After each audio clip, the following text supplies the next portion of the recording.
বন্ধুসকল এতিয়াৰে পৰা বেংকত কিবা ডকুমেণ্ট KYC কৰিব লগা হ'লে এতিয়াৰে পৰা আগৰ দৰে কাগজ, আধাৰ কাৰ্ড, পেন কাৰ্ড ঠিক আছে, এইবোৰ দিয়াৰ প্ৰয়োজন নাই। মাত্ৰ এটা ছিংগল ডকুমেণ্ট দিয়ে আপোনালোকে বেংকৰ বা যিকোনো আপোনাৰ KYC সমস্যা দূৰ কৰিব পাৰে।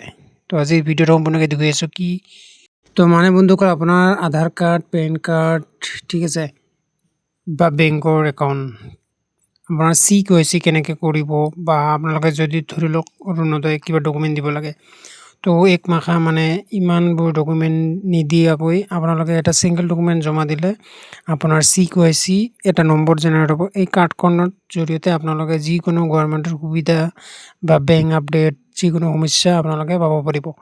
তো এই বিষয়ে সম্পূৰ্ণকৈ জনাই আছোঁ ঠিক আছে। তো যদি মোৰ PK Netcafe চেনেলটো প্ৰথমবাৰ আহিছে চেনেলটো ছাবস্ক্ৰাইব কৰি দিব, কাৰণ এনেকুৱা ধৰণৰ টিপছ এণ্ড ট্ৰিক্স ভিডিঅ'ছ বা গভৰ্ণমেণ্ট ৰিলেটেড আপডেট মই দি থাকোঁ চেনেলটোত। তো আপোনালোকে ছাবস্ক্ৰাইব কৰি ল'ব চেনেলটো।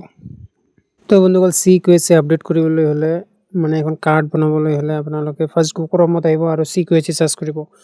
চাৰ্চ কৰাৰ পিছত বন্ধুসকল এনেধৰণে আহিব ৰেজিষ্টাৰ লগইন।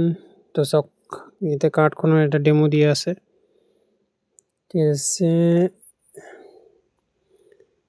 KYC মানে কি?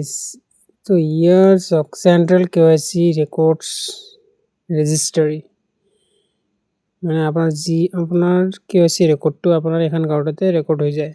আপোনাৰ নম্বৰটো দিব আপোনাৰ ঠিক আছে, এইটো আপোনাৰ বেংকৰ লগত লিংক আছে বা যিটো নম্বৰ আপোনালোকে দিব বিচাৰে। তো ইয়াতে কেপচাৰটো দিব, কেপচাৰটো দিয়াৰ পিছত ইয়াতে নেক্সট কৰিব। এটা OTP আহিব, এই OTPটো ইয়াতে এণ্টাৰ কৰি আপোনালোকে ছাবমিট কৰিব লাগিব। তাৰপিছত বন্ধুসকল এনেধৰণে আহিব আপোনাৰ কোনটো বেংকৰ KYC মানে দিব বিচাৰিছে ঠিক আছে। দুটা আহিব, আপোনাৰ বেংক আহিব, কোনটো বেংকৰ আপোনালোকে KYC ডাউনলোড কৰিব। মোৰ এটা আছে এয়াৰটেল আৰু এটা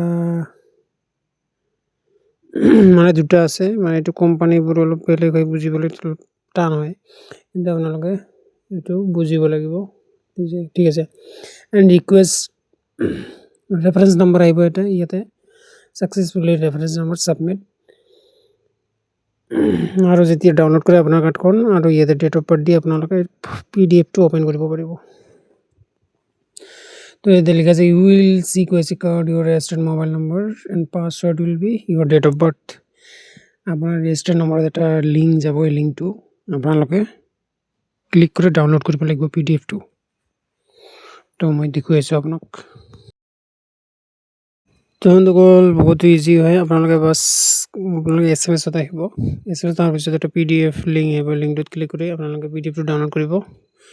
কৰাৰ পিছত ইয়াতে আপোনাৰ ডেট অফ বাৰ্থ যিটো হয় জন্ম, চন তাৰিখ, মাহ এইটো এণ্টাৰ কৰি ইয়াতে চাব পাৰিব। তো মই এড কৰি দিছোঁ, এইটো কাৰণ চিকিউৰিটি ৰিজন হ'ব পাৰে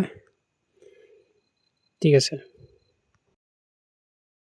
তো এই আছিল গাইজ এটা সৰু ভিডিঅ' KYCৰ ওপৰত, কাৰণ এতিয়া বহুতে নাজানে ঠিক আছে। এইটো মেণ্ডেটৰী হ'ব কেইদিনমান পিছত, এইটো কাৰ্ডো লাগিব ঠিক আছে। গভৰ্ণমেণ্টে এনাউন্সে কৰা নাই বা কৰিছে অলৰেডি, কিন্তু বহুতে নাজানে কাৰণ এই বস্তুটো নতুন।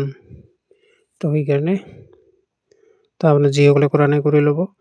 তো এই আছিল আজিৰ এই সম্পূৰ্ণ ভিডিঅ'। যদি ভাল লাগিছে লাইক কৰিব, শ্বেয়াৰ কৰিবলৈ নাপাহৰিব ঠিক আছে।